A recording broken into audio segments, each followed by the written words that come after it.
Our scripture reading is on page 487 in your Pew Bibles. It's going to be 2 Samuel chapter 12, verses 1 through 10, and also verse 13. The Lord sent Nathan to David. When he came to him, he said, "There were two men in a certain town, one rich and the other poor. The rich man had a very large number of sheep and cattle, but the poor man had nothing except one little ewe lamb that he had bought. He raised it, and it grew up with him as his children. He shared his food, drank from his cup, and even slept in his arms. It was like a daughter to him. Now a traveler came to the rich man, but the rich man refrained from taking one of his own sheep or cattle to prepare a meal for the traveler who had come to him. Instead, he took the ewe lamb that belonged to the poor man and prepared it for the one who had come. David burned with anger against the man and said to Nathan, 'As surely as the Lord lives, the man who did this deserves to die. He must pay for that lamb 4 times over because he did such a thing and had no pity.' Then Nathan said to David, 'You are the man. This is what the Lord, the God of Israel, says. I anointed you king over Israel, and I delivered you from the hand of Saul. I gave you your master's house to you. I gave your master's wives into your arms. I gave you the house of Israel and Judah. And if all this had been too little, I would have given you even more. Why did you despise the word of the Lord by doing what is evil in his eyes? You struck down Uriah the Hittite with the sword and took his wife to be your own. You killed him with the sword of the Ammonites. Now, therefore, the sword will never depart from your house, because you despised me and took the wife of Uriah the Hittite to be your own.' Then David said to Nathan, 'I have sinned against the Lord.'"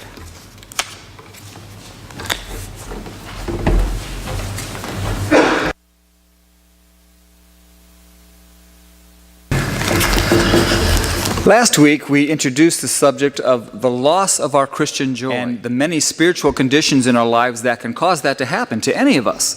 Conditions over which we often have no control, such as when we are just spiritually drained, or we are opposed, or our perspective has been distorted. Other conditions can just as easily crop up in our lives as being spiritually defeated, or disillusioned, or spiritually empty or intimidated. And when this happens, we often find that our Christian joy, which means so much to us, has been taken away from us, and it makes it very hard to live the Christian life. We compared it to the heartbreak hill of the Boston Marathon. And I gave you examples of people in the Bible who had suffered from these conditions and who, at least temporarily, lost their spiritual joy. And then I gave you 2 biblical principles that, if utilized properly, can help to restore the joy of our salvation. And those principles were Sabbath, which we said is not just a day of the week, but rather a concept of finding a time and a place and a method to be replenished spiritually. And then the second one was spiritual relationships, which we said meant defining those key people in your life who, rather than drain you of energy, give you strength and refreshment. Now today I'd like to take each of these biblical examples and show how those principles applied to them, and then to show how you can apply them to your own lives. In each of the situations that we discussed last week, we will see how the person involved, first of all, took advantage of the Sabbath, and how there was a key person in his life that helped him to retrieve his joy and vitality. You might remember the first example was Peter. Peter had been spiritually defeated when he denied Jesus 3 times, and his failure had deprived him of his spiritual joy. Now, I'm sure that he was overwhelmed and gratified that Jesus had risen from the grave, but that still didn't solve his problem. He was still a failure, and it must have been very hard for him to look the resurrected Jesus in the eye. He couldn't fully enjoy the significance of Christ's resurrection because he still had this defeat hanging over his head. Well, one day, as we read in John 21, several of the disciples were together, and Peter simply stated, "I'm going fishing." The other disciples came along too, but Peter would have gone by himself. In his condition of spiritual defeat, Peter needed a Sabbath. He needed a safe place to just get away and to reflect and to recollect himself. And fishing was his life, and so what better way to find a release from the pressure that he was under? And I doubt that this was so much a work expedition as it was a sabbatical experience. It was only after Peter had gone fishing that he was ready to receive from God what was necessary to restore his spiritual joy. And I know some of you enjoy going out and just going fishing, and you find it relaxing and fun. Personally, I think I'd rather have a root canal than go fishing, but for a lot of people, hanging out that gone fishing sign is just a great way to get away from it all and to have some rest and relaxation. For any of us, it is often only after we have taken a sabbatical of some sort that we are in a position to receive what God has for us. So this isn't permission for you to skip church on Sundays and go fishing, but I do encourage you, as the weather's getting nicer now, spring has come and vacation time is coming up for many of you and for me too, that we all take advantage of the time to be away from work and pressure, especially during those times where we might feel defeated by life and its many problems. What Peter also really needed at this time in his life was help from the key person who could give it to him. And of course, that person was Jesus. Jesus served the role of an affirmer for Peter, as we read in the account in John 21.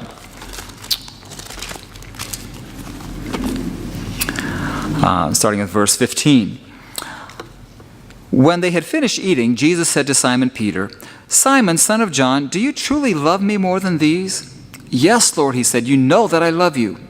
Jesus said, "Feed my lambs." Again, Jesus said, "Simon, son of John, do you truly love me?" He answered, "Yes, Lord, you know that I love you." Jesus said, "Take care of my sheep." The third time he said to him, "Simon, son of John, do you love me?" Peter was hurt because Jesus asked him the third time, "Do you love me?" He said, "Lord, you know all things. You know that I love you." Jesus said, "Feed my sheep." Now, there are many interpretations of just what was going on here with this encounter and what exactly Jesus meant when he told Peter to feed my sheep. And there could be a lot that we could say about that. But the one thing I want to make sure that we understand here today is that what Jesus was doing was affirming Peter. He was recalling that he had told Peter that his faith was a rock upon which he would build his church. And in telling him to feed his sheep, he was saying that still held. And he was challenging Peter then to go out and to do the work. If that affirmation had come from anybody else, it would not meant nearly as much. But because it came from Jesus, Peter once again could know the joy of his salvation. He was affirmed after having been defeated. When you have failed, when you have been spiritually defeated, and you remember to take the Sabbath, you take time to be with God and to spend time in His Word, God will surely use someone in your life to affirm you, to help you remember that God still loves you and that He has a job for you to do. Even though you have failed, God will still work victories through you and He will restore your joy. We all need somebody to affirm us. Who is your affirmer? The second example we gave last week was Moses, who had been spiritually disillusioned. After being rejected by his own people, Moses' dreams and ideals were shot down, and he didn't know what to do with his life from there. Pharaoh didn't want him, his people didn't want him, and so he fled into the wilderness of Midian. I don't think it really mattered where Moses went, he just had to get away. And the wilderness became his Sabbath, a safe place where he could be relieved of the pressures that were on him, a place for him to think and to reflect and to rest. And it was only after he had gotten away, he had taken Sabbath, that God could work in his life to restore his joy and to bring him to a point where he could actually fulfill his call. And God did that greatly through a key person who had come into Moses' life. That person was Jethro. Jethro was a priest in Midian who took this wandering Moses under his wing, gave him food and shelter. And Moses ended up marrying one of the daughters of Jethro, and so Jethro became his father-in-law.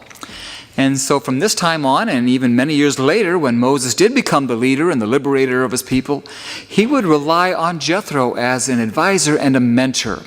Jethro became his mentor. We read in Exodus 18 how it was Jethro's advice and counsel that led Moses to delegate responsibility to other leaders because he was taking so much onto himself. And that was just an example of how Jethro was a mentor. Moses needed a mentor. Just like Peter needed an affirmer to restore his joy, Moses needed a mentor, and God provided that for him in Jethro. Each of us needs somebody in our life who will serve as a mentor to us. And God is sure to provide that person for you who is more spiritually mature perhaps, and maybe more experienced in life, to guide you in the faith. It's usually someone older, but not always. There may be somebody younger who is just more mature in the faith. Now, some of you may be old enough and wise enough and experienced enough that you no longer need a mentor. But I bet that you can look back on your life and you can pick out a key person or key persons who fulfilled that need for you. When you are spiritually disillusioned, look to a mentor that God has provided to restore your joy in the Lord. Who is your mentor, or who can be your mentor? The next example we gave was Elijah, who found himself at a place where he was just drained. Spiritually, emotionally, physically drained. After that incredible showdown on Mount Carmel with the prophets of Baal, when God's power was magnificently displayed through Elijah, Elijah was wiped out. Jezebel chased him out of town, and Elijah ran for his life, tired and fearful and drained. We read about that in 1 Kings 19. What happened next? Verse 5 says, "Then he lay down under the tree and fell asleep. All at once an angel touched him and said, 'Get up and eat.' He looked around, and there by his head was a cake of bread baked over hot coals and a jar of water. He ate and drank and then lay down again. The angel of the Lord came back a second time and touched him and said, 'Get up and eat, for the journey is too much for you.' So he got up and ate and drank. Strengthened by that food, he traveled 40 days and 40 nights until he reached Horeb, the mountain of God. There he went into a cave and spent the night." Like Moses, Elijah retreated to the wilderness, a whole day's journey just to be alone. This was his Sabbath, the only safe place that he knew where God would be able to restore his joy. And the key person for Elijah was not an affirmer, it was not a mentor, but it was a minister. It wasn't a person actually, but a minister nonetheless. An angel came and touched him and provided food and drink and protection as Elijah rested. That angel got Elijah through a terrible time when he just wanted to die. He was ready to give up. But when Elijah's physical needs were taken care of by this minister of God, which is what the book of Hebrews says that angels are. They are ministering spirits sent to render service. Well, then after that, Elijah was able to travel again, and he went to a cave where he continued his Sabbath, and God strengthened him spiritually. But that probably never would have happened unless Elijah had not first been ministered to. Do you have a minister in your life? I'm not talking about myself necessarily, or an ordained clergy person, but rather someone who just always seems to be there to minister to you and to your needs, who just seems to know when you need to rest or to eat or to relax. Some people are very gifted ministers because God has given them that gift. When I think of my minister, I think of my mother-in-law, who always served that role for me and my family. When we would go to visit her, she would minister to us day and night, even though we just wanted to go and spend some time with her. When she came to visit us, she would minister to us day and night, even though we just wanted her to be able to relax. She's with the Lord now, and we miss her terribly, but we could always count on her for her prayers and her support and her encouragement. When any of us are drained, spiritually, emotionally, or physically, God will provide a minister to restore our joy. So let yourself be ministered to by taking your Sabbath rest and just see who God puts into your life to replenish your spirit. The next example was David. who had allowed himself to become spiritually empty and therefore got himself into all sorts of trouble and fall into deep sin, which totally destroyed his joy.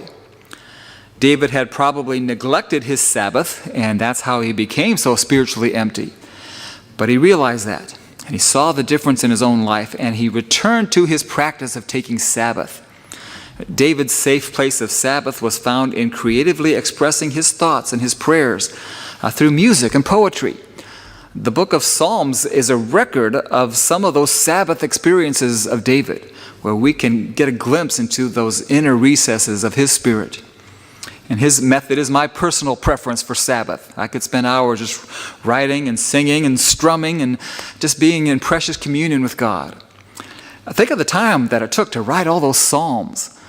But that's just a portion of the time that David spent with God. He needed his Sabbath. As busy and as powerful of a man as he was, he needed that Sabbath, or else his joy would be gone. And in his particular instance, David also needed a key person in his life for God to work through in order to restore David's joy. And that person was Nathan, who had that tough job of being a rebuker. Nathan confronted David point blank about his sin, as Marianne read for us in verse 10 in 2 Samuel, verse 12.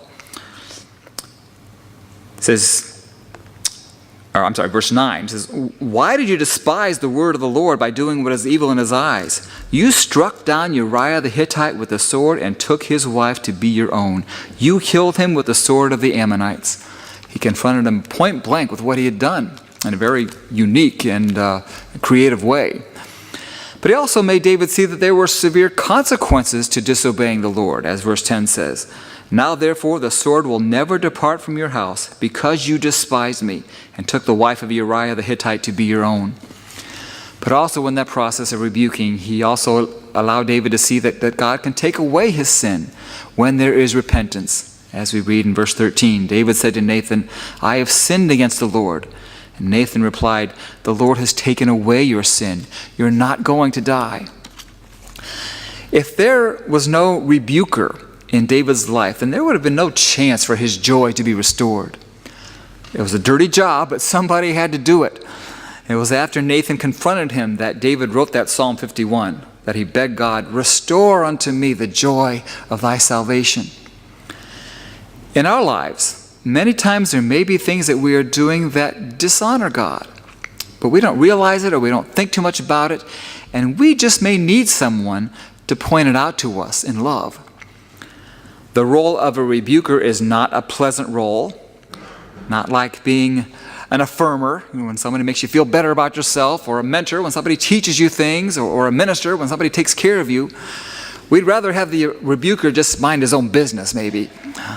But if there is that spiritual void in our lives that will take away our joy, then God may just provide a rebuker in order for that joy to be eventually restored. If you really want to walk closely with God, then you must be willing to be rebuked, whether you like it or not. The Apostle Paul was our next example, whose condition was that of spiritual opposition. It seemed everywhere he turned that Paul found someone who was against him and was trying to stop him from what he was doing. And because Paul faced so many obstacles, it was hard for him to keep his joy. At one point, he wrote that he despaired even of life. But Paul made use of the principles that helped him to restore his joy. And this may sound strange, but I believe that one place where Paul took his Sabbath was in prison. Now, of course, some of the prison conditions that he had were so terrible that there was not much of any way that prison could be a safe place for him. Although still, there was that one night when he and Silas, even after being beaten and being in chains, they stayed up late past midnight just singing and praising God. But for the majority of Paul's imprisonment, he was under house arrest in Rome. Now, they wouldn't let him out so that he could preach the gospel or start new churches or anything like that, but basically his life was okay. He could function normally, he could see visitors, he could communicate with the church, he could witness to the palace guard, he could eat and drink with no problem. And it was in this Roman prison that Paul received the inspiration from God to write the majority of the New Testament. Paul was able to rest from his physical labor and all the contending that he had to do with his opponents. and he was able to reflect on the Christian life and to renew his strength. I find it very interesting that the book of Philippians, possibly the most joyful book of the Bible, was written during his Roman imprisonment. Think of all those passages you can probably recite from memory from the book of Philippians. For me, to live is Christ, to die is gain. I can do all things through Christ who strengthens me. My God will supply all your needs according to his riches and glory. These things that are noble and worthy and excellent of good report, think on these things. These are all from the book of Philippians that Paul wrote when he was in prison. What an amazing thing. And the point I want to make is that any place can be a Sabbath place if you turn it into one. Wherever you turn your heart toward God is a safe Sabbath place. And those places are essential to your joy in the Lord. Each of us needs to find that place in our lives. Paul also needed people in his life. There were many people who perhaps filled these other roles that we've been talking about for Paul. He, like all of us, needed an affirmer or a mentor, a minister or a rebuker. But generally, the key person that Paul needed most in his life of spiritual opposition was that of a partner. Paul had many partners in ministry, and those partnerships were very important to him. Time and time again, he mentions by name the people with whom he shared ministry and how much he needed and depended upon them. People like Barnabas, and Silas, and Timothy, and Luke, and Priscilla, and Aquila, and many, many more, whom Paul describes as his fellow workers. We all need partners in the faith if we ever hope to maintain our Christian joy. Nobody can remain joyful in the Lord without the knowledge that there are others striving alongside you. A special gift that God gives us is partners in the Lord's work, and we need to look at our fellow church members in that way. We're partners. That goes along too with the next example of Joshua and Caleb, who had overcome spiritual intimidation. Unlike the other 10 spies who could see no way to take possession of Canaan and those great big people who lived there, Joshua and Caleb said, we don't need to be intimidated. I think we can take these guys. But I wonder if either one of them would have been so confident if it were 11-1 instead of 10-2. It's more difficult to not be intimidated when you're all alone rather than having somebody to stand beside you. But as we see in Numbers 14, Joshua and Caleb had each other. They were partners. Their work was dangerous, and they could have easily lost their zeal for God's work, but they could go on and do what they were called to do by God because they each had a partner to back the other one up and to work and to walk alongside of. Then the last example doesn't have such a happy ending. That was Lot, who because of a distorted condition could not see Sodom and Gomorrah for the kind of places they were. Lot's life had pitiful results because he did not take advantage of these principles of Sabbath and of spiritual relationships. It's not that he didn't have the opportunity. Genesis tells us that after Lot escaped Sodom and Gomorrah, that he fled in fear to a cave in the mountains, which would have been a perfect opportunity for him to take Sabbath, if he took advantage of it, like Moses did, or like Elijah did when they fled in fear to the wilderness, or like the other examples that we have talked about did when they retreated to a place of rest for their bodies and their souls. But all Lot did was to get drunk and to fall into even more disgusting sin than he'd ever had before. I won't even tell you what he did. You can look it up and read it for yourself and find out the disgusting things he did. It wasn't that he didn't have a key person in his life. In fact, he had what was probably the greatest resource any of us could ever have, and that was an intercessor in Abraham. Abraham prayed again and again for Lot's safety and for the people of those wicked cities. He prayed that God would spare them if there were just a few righteous people left in them. And we all need an intercessor, someone who is praying for you and taking your burdens to the Lord for you. When you know somebody's praying for you, it makes all the difference in the world, doesn't it? And I've heard story after story, even from people in this very room, of what a difference it makes just to know that you're being prayed for. No matter what you may be going through, your joy in the Lord can come rushing back to you when you have an intercessor. Lot did not take advantage of the Sabbath or his intercessor, and the joy was gone from his life. So as we talk now about applying these principles to each of our lives, I want to conclude by making 2 points. One is that Jesus provides all that we need for the restoration of our joy. He will be with us whenever and wherever we take our Sabbath. And in fact, Jesus is all these things to us that people can be. Maybe you feel you don't have anyone to serve as any of these roles for you. You don't feel like you have anybody that affirms you or mentors you or ministers to you. I doubt that's true. I really doubt it's true. But even if it were true, you have Jesus to affirm you and to mentor you and to minister to you. He will certainly rebuke you when you need it. If you just listen to him, he will do it. He wants to partner with you in your work as we are made fellow heirs of his kingdom. The book of Hebrews tells us that Jesus lives to intercede for us in chapter 7:25. What a great truth. Jesus prays for us. Often Jesus will be these things for us through other people, but we have to allow him to do it as we take our Sabbath. Now, some people will not let you affirm them. They just won't hear it. Others will not let you minister to them as much as you try. Some will just not be mentored or rebuked. They're just too proud for that. Or they don't want a partner. They won't share things so that others can pray for them. And people like that will never be able to keep their joy because they reject the resources that God has provided to restore joy. God provides the solution, but we must allow him to do it. And then secondly, one more point I want to make is that when you think about these people who perform these roles in your life, will you ask yourself, am I these things for other people?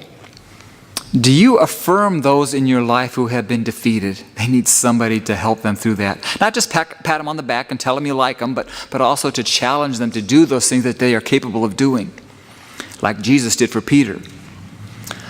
Some of you can be mentors to those who are disillusioned. A lot of disillusioned people out there. They're fed up with the church, they're fed up with God, and they need someone to mentor them through that process, like Jethro did for Moses. Do you minister to the needs of those around you who have been drained, emotionally or physically? You can be like an angel to them, as Elijah received what he really needed. Just a small thing like providing a meal or sending a card, just reaching out to someone who's hurting can be that angel of ministry.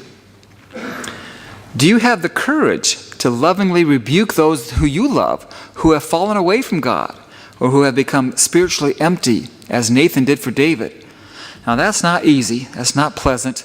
Nobody should enjoy rebuking anyone, but it may be just what they need to restore their joy. And will you be partners with those